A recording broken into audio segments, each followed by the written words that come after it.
Our guest now is Bernt Peterson. He's a professor of psychology at the University of Toronto, YouTube sensation, and the author of the big new internationally best-selling book. What's the title? You give it to us. 12 Rules for Life, an Antidote to Chaos. Yeah. Well, tell us about the last little while for you. You've been on quite a ride these few months. Yeah, for about, I guess it's since October 2016. Well, it's been nonstop scandal and entertainment, fundamentally. So, but for me, also a tremendous amount of good. Most of this has been cast in the media, I would say, as a political issue. But it's not a political issue for me. What I've been concentrating on mostly is psychological work at the level of the individual, which is the appropriate level for me, given that I'm a clinical psychologist. And, you know, I'm out on this tour now. I think I've talked in 26 cities already. I think there's 60 more lined up, something like that. And it's maybe one person in 30 who I talk to afterwards who has anything political to say.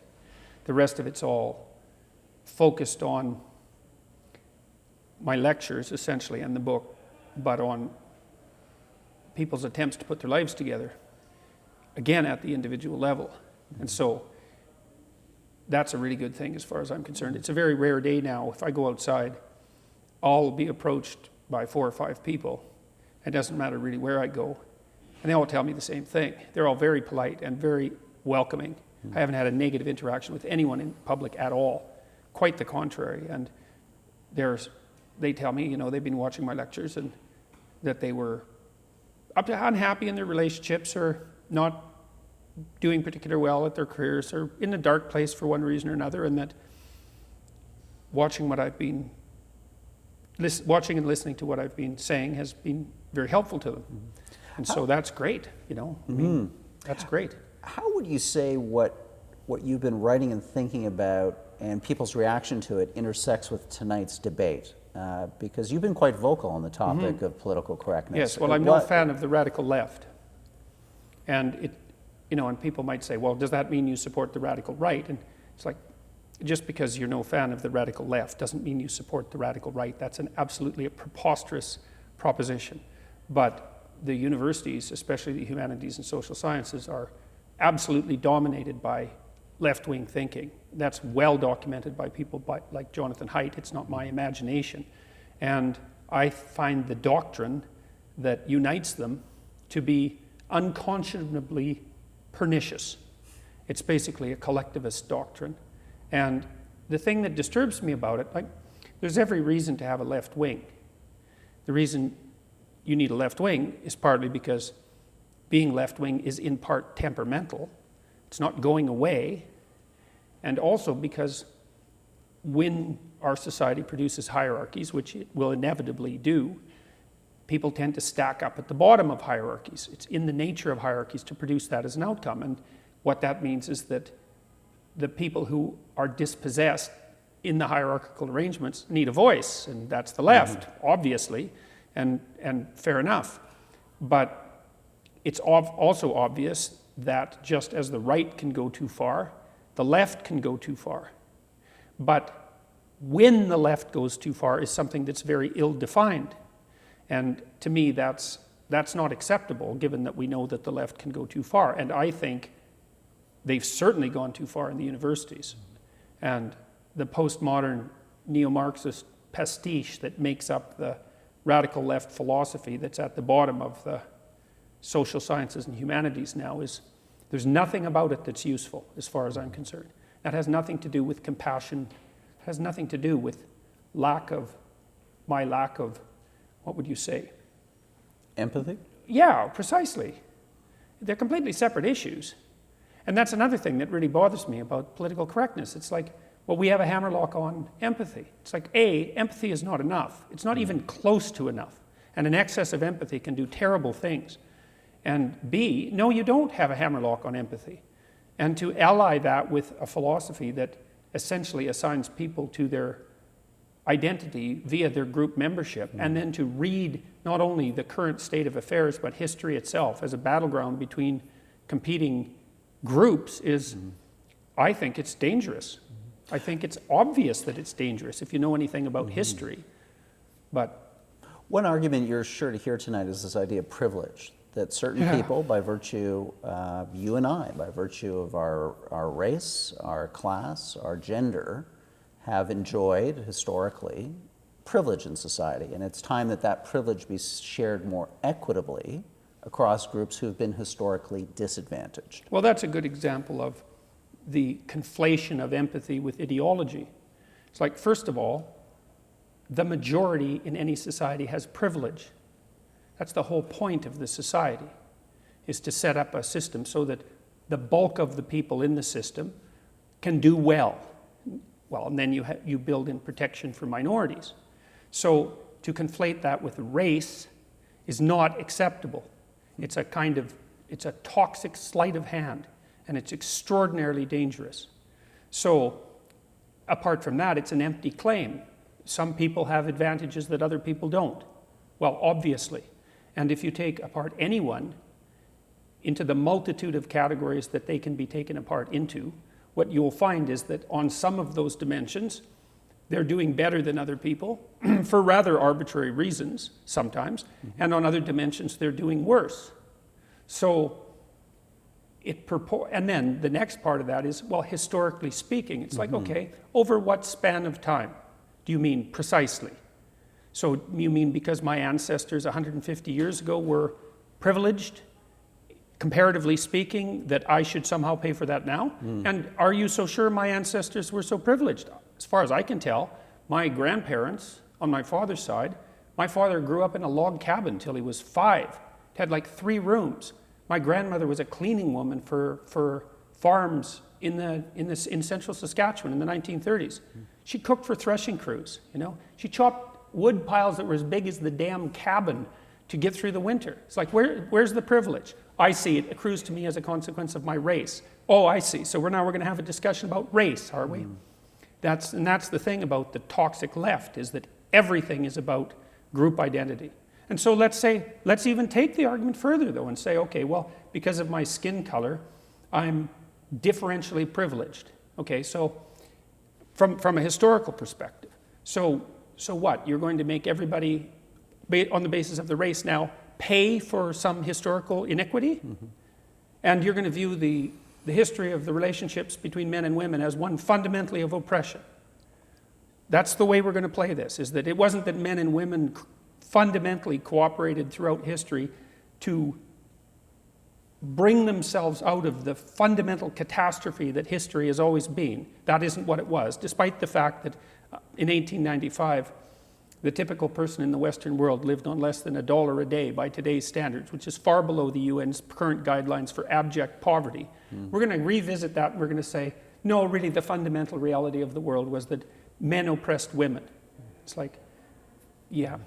So that brings me to a second argument that you're no doubt going to hear tonight, which is that, you know, men need to check their privilege. That there's an idea here that, you know, women in particular, the Me Too movement, there's been an awareness, an awakening on the part of the power of women in society, and it's time that that be acknowledged. What will be your response to that?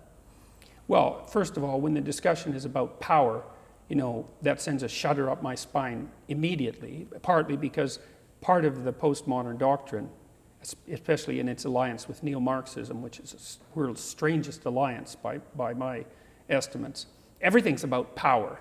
And I don't believe that. I think that hierarchies are only about power when they've already transformed themselves into tyrannies. And I don't think that the fundamental hierarchies that characterize the West are tyrannical, comparatively speaking. Like, compared to the heavenly hierarchy in your utopian imagination, no doubt they're exemplars of pure hell, but compared to everywhere else in the world right now and every other hierarchy throughout history, we're doing pretty damn well. And the fact is that once we had reliable birth control, which really only happened in the 1960s, women were welcomed most fundamentally, although also opposed, but most fundamentally welcomed into every position of authority and competence that could possibly be laid open to them, to the point where now they make up something like, it's damn near 3/4 of humanities and social sciences students. They dominate the healthcare fields. So how fast do you expect the transformation to take place? well, the argument is, well, it would have never happened without political pressure. It's like, yeah, no, sorry. What triggered it was reliable birth control. And that made it possible. It was reliable birth control and reliable menstrual sanitation and all of those things that no one ever takes into account that made the playing field open. Mm-hmm. And it's transformed utterly in what, 50 years? How fast do you think these things can happen? Mm-hmm. Good point. So, and I'm certainly not against equality of opportunity. You have to be I don't know, what has to be wrong with you to be against equality of opportunity? You know, even if you're selfish, if you're not absolutely out for destruction and you're only selfish, let's say, anybody with any sense would go for equality of opportunity, at least because it gives you the possibility of exploiting the maximal number of qualified and talented people. Mm-hmm. So, and equality of outcome, well, we'll save that for the debate tonight. I'm sure it'll come up. Final question I'm asking all of you pre-debate. Where do you think this debate is going to go from here? Do you think we're in a kind of cultural spasm, or do you think there's something more fundamental happening in our culture, a new tribalism, a new set of antagonisms that are going to take much longer to work out? I think it'll depend on how well we each behave in the next 10 years, because I think things could get way better everywhere, really fast. Or we could degenerate back into our idiot 20th century tribalisms. And I would say if I had to bet, well, you know, it's what always... are you seeing? You're out there. You're in the public's... I would say that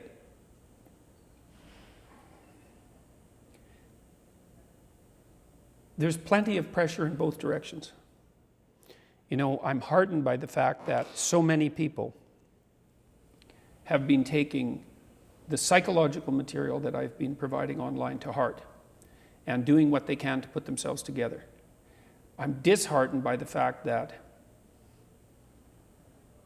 everything now is transformed into virtually everything is transformed into a polarized political argument, and there seems to be no understanding of the fact that not everything is actually political. I actually don't think the discussion about political correctness is political. I think it's both theological and philosophical, but it's always presented, or often presented, in politicized terms, not least because if you're influenced by the radical leftist collectivist ideology, that is the only playing field. It's all hierarchies at each other's throats playing power games.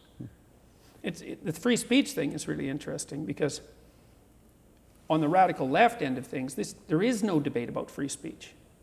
You can't have a debate about free speech from that ideological position because there isn't any such thing. All there is those who are maneuvering for power within their respective groups making claims that benefit from them. That's the basic axiom of the interpretive system. So free speech, it isn't the reason that free speech has become politicized is because if you adopt the collectivist viewpoint, it's a shibboleth. It's a fantasy. You might think you're speaking freely, but you're not. No, you're just expressing your privilege. Of my gender, my class, my race. And one of the things that's funny about the postmodern insistence on identity, I think it's absolutely comical in a very, very dark way, is the emergence of intersectionality. Because the intersectional theorists actually identified the Achilles heel of the collectivist perspective. You know, because what they pointed out was, well, let's say we cover the standard groups. I don't know why these are the standard groups, but let's say sex, ethnicity, and race for the sake of argument. Well, what about how they interact? It's like, yeah, what about that? And what about the fact that gender is infinitely differentiable, not least from the left-wing perspective?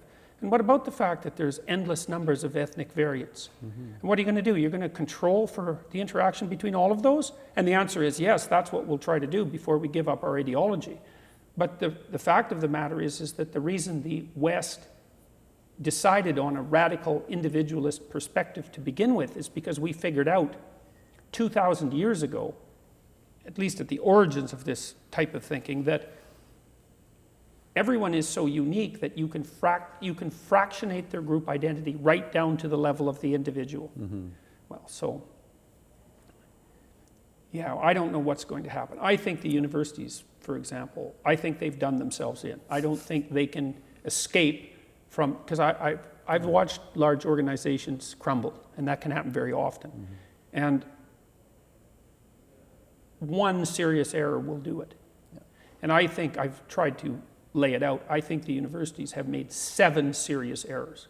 You know, we're going to have to say those for the stage tonight, and then universities will absolutely be a topic of our discussion. Okay. But a real pleasure to get a taste for your remarks, and I appreciate your passion and your willingness to step onto the stage and engage with other people's ideas in a spirit of free and open exchange. Yeah, well, hopefully it'll go well, and it'll be an intelligent discussion, and we'll get somewhere.